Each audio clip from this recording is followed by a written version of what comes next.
My name is Colette, and I am 32 years old. The morning of my wedding, my father texted me 3 words that didn't make sense at first, like my brain refused to accept them in the order they appeared on my screen. We're not coming. That was it. No punctuation, no explanation, no follow-up. Just a cold little message sitting at the top of my phone like it had always belonged there. I stood in front of the mirror in the bridal suite, my dress only half fastened, one earring in, the other missing somewhere in the chaos of makeup brushes and garment bags.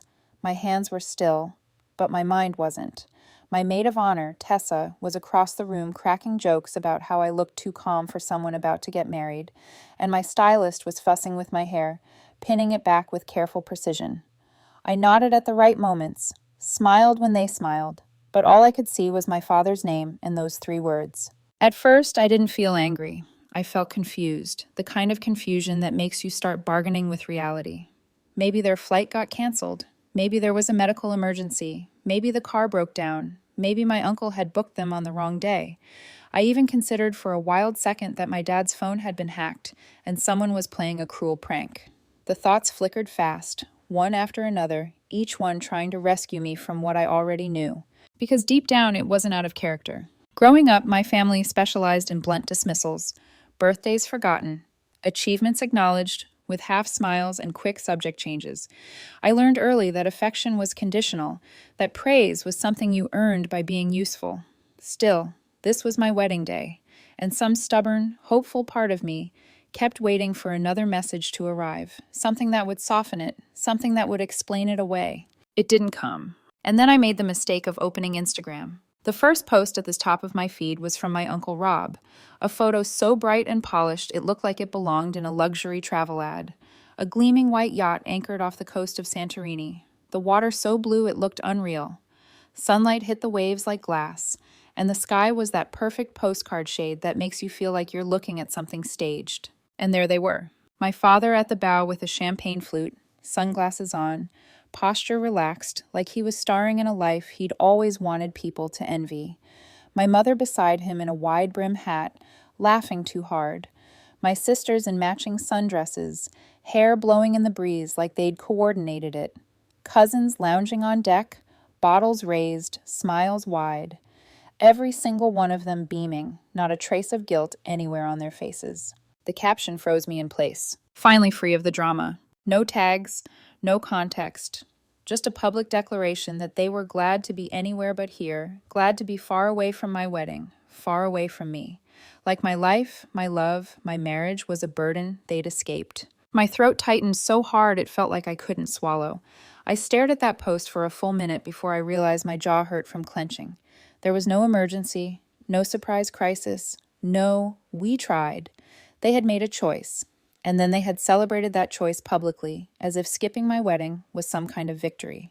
Outside the suite, I could hear the faint hum of guests arriving, the photographer calling out names for pre-ceremony photos, the venue coordinator's heels clicking down the hallway, someone laughing in that bright, excited way people laugh when they still believe today is uncomplicated. Tessa knocked on the bathroom door and asked if I was ready.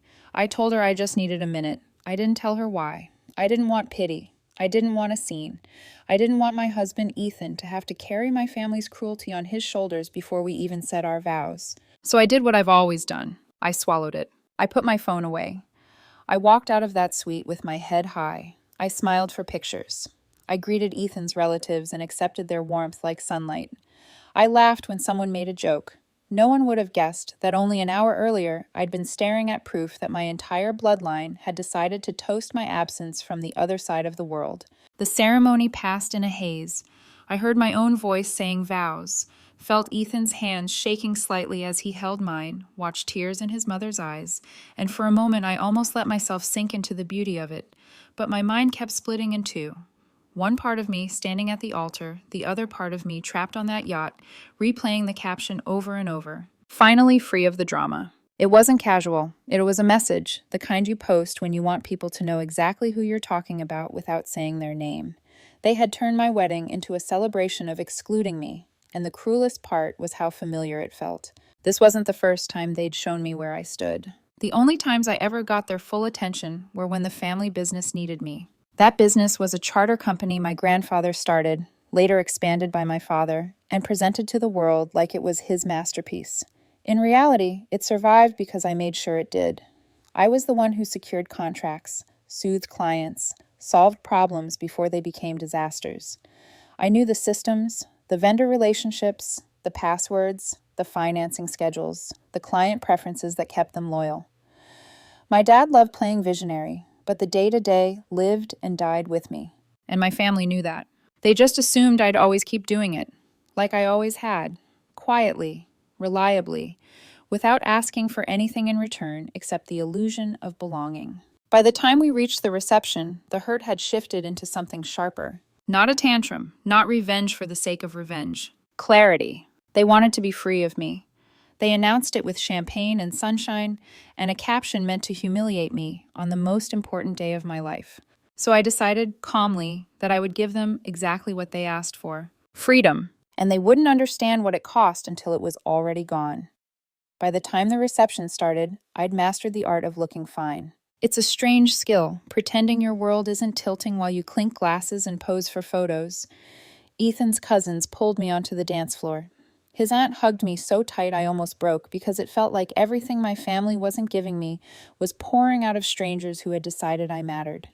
I laughed when the DJ played an old throwback. I thanked people for coming. I let them tell me how beautiful the ceremony was. And all the while, my phone sat in my clutch like a quiet heartbeat. I didn't want to ruin my wedding. Not for Ethan. Not for his mother, who kept squeezing my hand like she was proud of me. Not for my friends, who had shown up early and stayed late and loved me loudly. My family had already taken enough. So I waited. Around 10:45, after the cake had been cut and the dance floor had thinned out into small clusters of drunk joy, I excused myself like I needed a breather. No one questioned it. Brides disappear for a minute all the time. Bathroom. Touch-up. Something about shoes. It's the easiest thing in the world to vanish in a room full of celebration. The venue had given us a private room upstairs for storage and last-minute emergencies. Inside, it was quiet, the kind of quiet that makes your ears ring after hours of music. Dresses hung on garment racks. Gift bags sat stacked in neat rows. A spare bouquet lay on a chair like it was resting. I shut the door behind me. Then I pulled out my laptop. I'd brought it on purpose, tucked into a bag under the excuse of wedding logistics. It wasn't even paranoia. It was habit. When you've spent your life being the person who fixes everything, you keep tools close without thinking. My fingers didn't shake when I opened it. That surprised me. I'd expected grief, at least a wobble, something human. But what I felt was a clean, cold focus, like my body had already made a decision and was simply catching my mind up to it. I logged into the corporate dashboard for the charter company. The login screen looked the same as it always did. Familiar, unthreatening, like a door I'd opened 1,000 times. Behind it was my family's entire world. The first thing I did was remove myself from the operating charter. Not a dramatic announcement, not a public resignation, just a quiet change in the system that stripped my authority cleanly and instantly. I revoked my own permissions and reassigned nothing. No replacement, no transition plan. I wanted the vacuum to be the point. Then I moved to the corporate cards. Our company had multiple cards tied to different departments: fuel, maintenance, client hospitality, emergency repairs. My father loved those cards. He loved swiping them like the business existed to fund his lifestyle. I froze every single one. Not cancel, because that would trigger immediate replacement workflows. Freeze meant confusion first, then panic. Freeze meant calling banks, waiting on hold, verifying identities, and answering questions he wouldn't know how to answer. Next were vendor accounts. There were 2 suppliers that kept the company alive more than any marketing campaign ever could: fuel and maintenance. Boats don't run on branding. They run on diesel and parts and people who show up at midnight when something breaks. I locked down our fuel supplier portal, flagged the account for ownership verification, and set a compliance hold that required my personal confirmation to lift. The system asked me if I was sure. I clicked yes. I did the same with our largest maintenance contractor, the one who had been loyal to me, not to my father. The contractor had my cell number memorized. My dad barely knew his last name. Then I moved to the client accounts. This was the part that made my jaw tighten. There were a handful of luxury travel agencies and private clients who didn't book because of my father's charm. They booked because I never let things go wrong. Their loyalty wasn't to the family name. It was to the experience I created, the invisible net that kept the boats running on time, the crew trained properly, the complaints handled before they became scandals. I flagged 3 of the highest value accounts for irregularities. Not enough to accuse anyone of fraud directly, just enough to trigger a review, enough to freeze activity until a compliance officer cleared it, enough to stall bookings in the exact window my father would be counting on for cash flow. I could already hear his voice in my head, loud and offended, as if systems were supposed to respect him personally. Finally, I pulled my access credentials from the master list and set a requirement for 2-factor resets across administrative accounts. It sounds technical, it sounds small, but in a family business like ours, where my father liked to be the face and I was the spine, it was fatal. Because the problem wasn't that no one else could learn the systems. The problem was time. Time was what my father never respected until it ran out. I wrote my resignation last. 2 sentences, effective immediately. All inquiries regarding operations should be directed elsewhere. No emotion, no explanation. I refused to give them anything they could twist into a story about me being unstable, dramatic, vindictive. I learned long ago that people like my father don't argue with facts as well as they argue with feelings. So I gave him facts. By midnight, the company was still technically alive, but it was paralyzed. The phones could ring. The website could take bookings. The marina could shine in the sun. But nothing would move without me. I closed the laptop and slid it back into my bag. Then I looked at myself in the mirror. My makeup was flawless. My hair hadn't shifted. My dress still looked like a dream. I looked like a bride who had everything. And in a way, I did. I walked back downstairs and didn't miss a beat. I smiled at Ethan as if I'd never left. I danced. I hugged my friends. I let my mother-in-law pull me into another photo. I let people tell me I was glowing.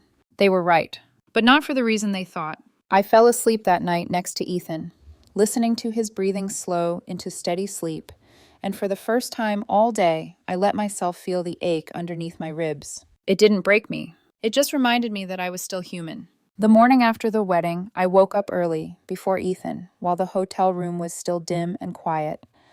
I slipped out of bed, pulled on a sweater over my dress's forgotten hanger, and went downstairs to the breakfast buffet because I needed something normal to anchor me. I poured coffee. Then my phone started ringing. The office landline, ignored. My father's assistant, ignored. Our senior captain, ignored. 3 calls in a row, back to back, the kind of insistence that used to yank me into action automatically. My thumb hovered over the screen out of reflex, then I pulled it back. I wasn't that person anymore. By the time I finished half an omelet, the calls turned into emails. Urgent. Vendor threatening to pause service. Corporate cards declined. Client account locked. Need your access codes ASAP. I didn't open a single one. I finished my coffee, went back upstairs, and slid into bed beside my husband like nothing was happening. Ethan stirred and smiled sleepy at me. Morning, wife. The word warmed something in my chest. Morning, I whispered. And somewhere, thousands of miles away, my family was still on a yacht, still posing like they were free. They had no idea the floor was already giving way beneath them. The first message from my father came late on the second day. No greeting, no congratulations, no acknowledgement that I had just gotten married. Just 4 words. What did you do? I stared at the screen for a long moment, then locked my phone and set it face down on the nightstand. Not because I didn't have an answer, but because there was nothing left to explain. He wasn't confused. He was inconvenienced. And for the first time in my life, I wasn't rushing to fix it.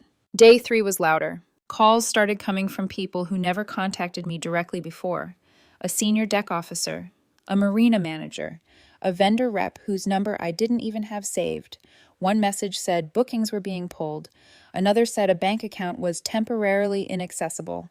A third used the word critical in bold. I deleted them all. Day 4, the calls spread beyond the business. A cousin I hadn't spoken to in years messaged asking if I was okay in that tone people use when they really mean what the hell is happening.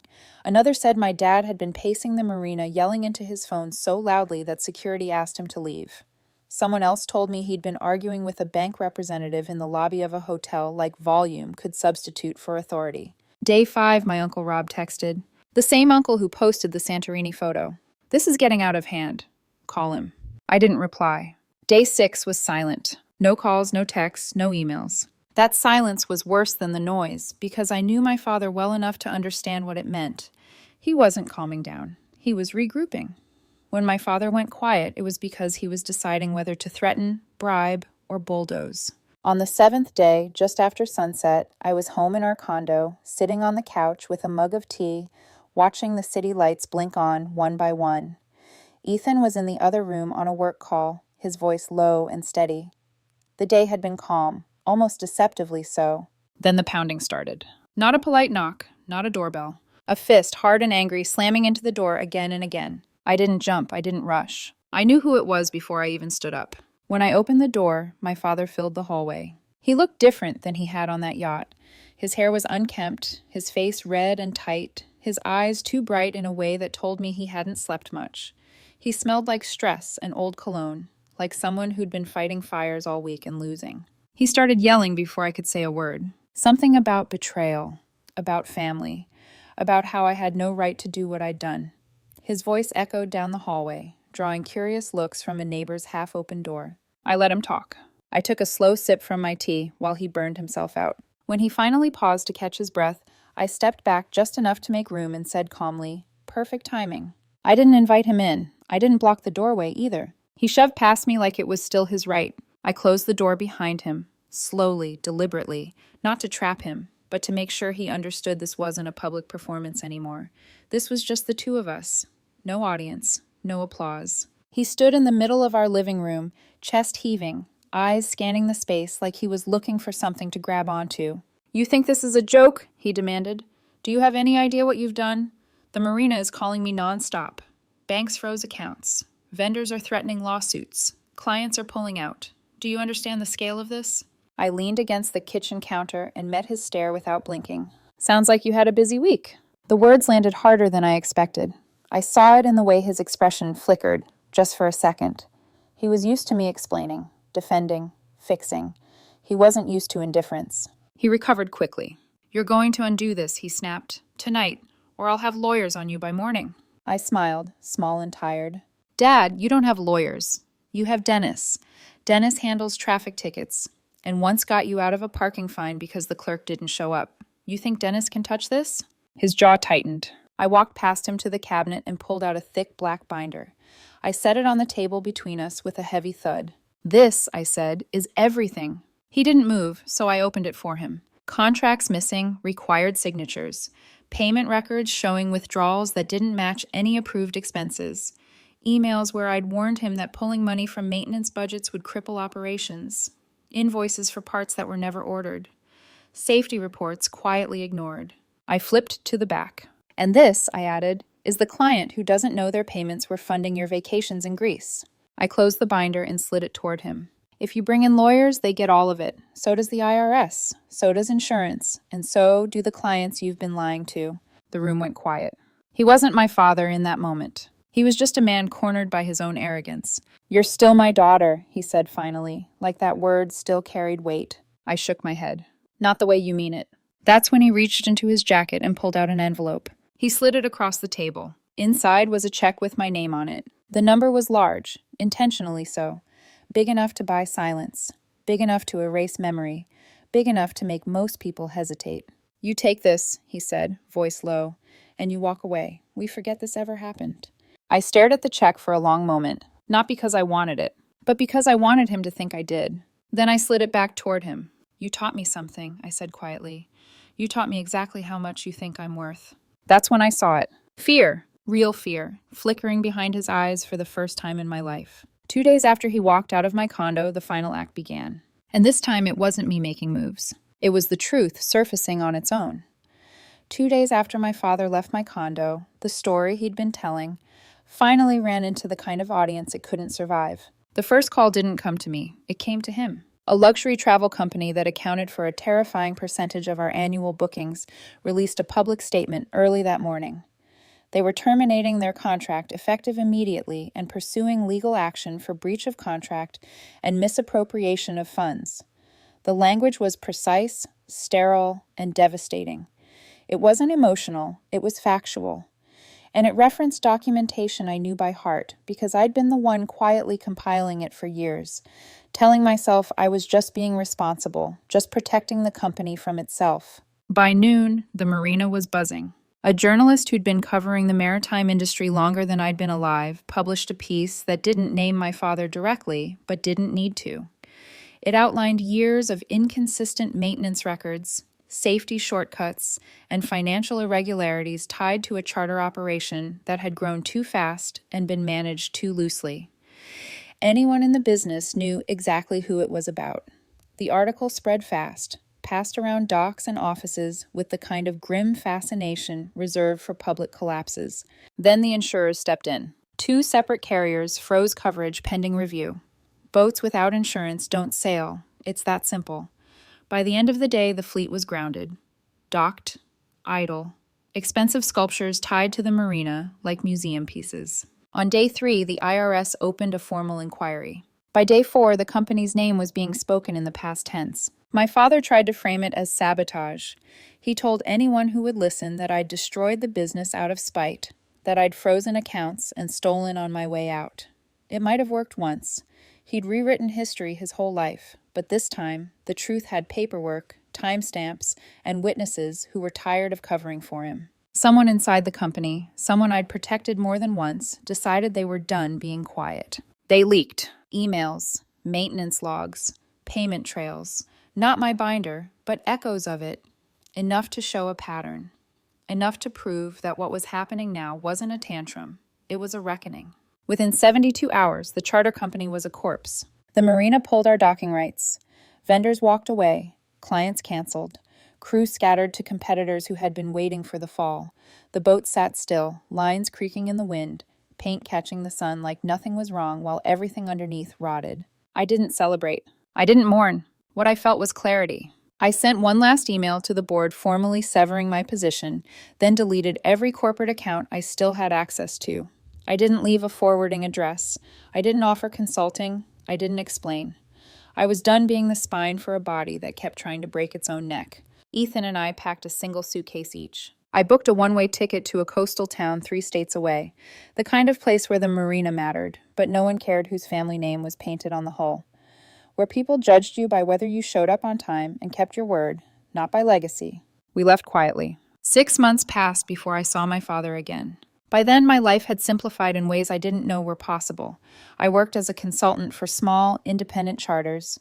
Enough money to live comfortably. No theatrics, no pretending. My morning started with coffee on a balcony overlooking a harbor where the halyards clinked softly against masts. No urgent calls, no crises dressed up as loyalty tests. That morning felt like any other. I was halfway through reviewing a maintenance schedule at a cafe near the docks when a shadow fell across my table. I looked up, already annoyed at the interruption. It was him. He looked smaller than I remembered. His suit was expensive but ill-fitting, like it belonged to a man who'd lost weight too fast. His hair was thinner, his eyes tired in a way I'd never seen before, stripped of the confidence that used to fill every room he entered. "Colette," he said. Just my name, no anger, no authority. He sat without asking. For nearly a minute, he said nothing. He stared out at the boats in the harbor, watching them glide in and out like they were mocking him. I could see the memories flicker across his face, a time when he believed the water belonged to him. "I lost everything," he said finally. I nodded once. "I know." He looked at me then, really looked, like he was searching for a crack, a way back in. I thought, maybe we could fix it, start over. There was a time those words would have undone me, but that woman was gone. "You burned every bridge," I said. "Then you took a yacht to Greece and toasted the ashes." The line hit him. I saw it land in his shoulders, in the way his mouth tightened. He didn't argue. He didn't defend himself. He just watched the harbor, like it was the last place he could remember feeling powerful. When he stood, he looked older than his years. He didn't offer his hand. I didn't either. He walked away, folding into the crowd of tourists until he disappeared completely. I turned back to my coffee. The sun was warm. The breeze smelled like salt and diesel, and for the first time in years, my chest felt light. I thought it was over. I was wrong. 2 weeks later, an envelope appeared in my mailbox. No return address, just my name in bold block letters. Inside was a single sheet of paper, an address, and 4 words written beneath it. "You'll want to see this. I knew the handwriting. It wasn't my father's. It was my cousin Jenna's. I didn't call Jenna. I didn't text her either. I just stood in my kitchen, holding that piece of paper, turning it over like it might explain itself if I looked at it long enough. The address was in the city I'd left behind, down by the old waterfront warehouses, the part of town that smelled like rust and brine and things that had been forgotten on purpose. The 4 words underneath were written with deliberate pressure, as if she'd wanted them to feel heavier than they looked. You'll want to see this. I packed a bag and drove. The trip felt longer than it was. Every mile pulled up memories I'd spent months burying. My father's voice, the Santorini photo, the binder on the table, the check sliding toward me like a bribe wrapped in ink. I told myself I could turn around at any point. I didn't. The address led me to an old boat storage facility near the water, a squat concrete building with peeling paint and a chain hanging loose across the main entrance. The side door was cracked open just enough to slip through. Inside, the air was thick with oil, salt, and decay, the kind of smell that clings to your clothes long after you leave. The space was enormous and dim. In the center sat 2 of our old company yachts, or what was left of them. Once immaculate, they were now shells, paint blistered and flaking, railings rusted, upholstery split open and green with mold.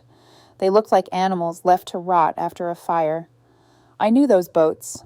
I'd approved their maintenance schedules. I'd fought for their repairs. Seeing them like that felt like a punch to the ribs.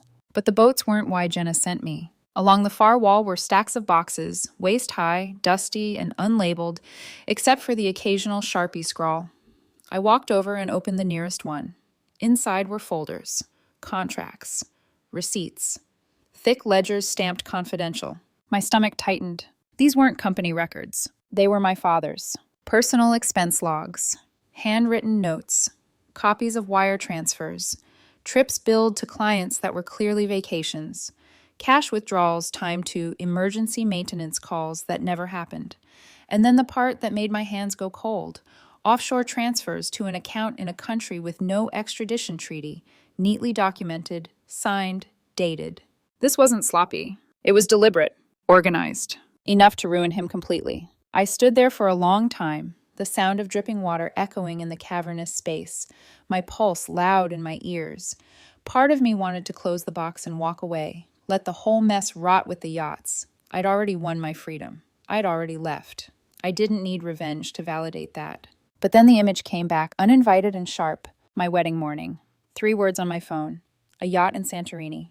Finally free of the drama. He hadn't just skipped my wedding. He'd erased me. Jenna stepped out of the shadows then, looking smaller than I remembered, older somehow.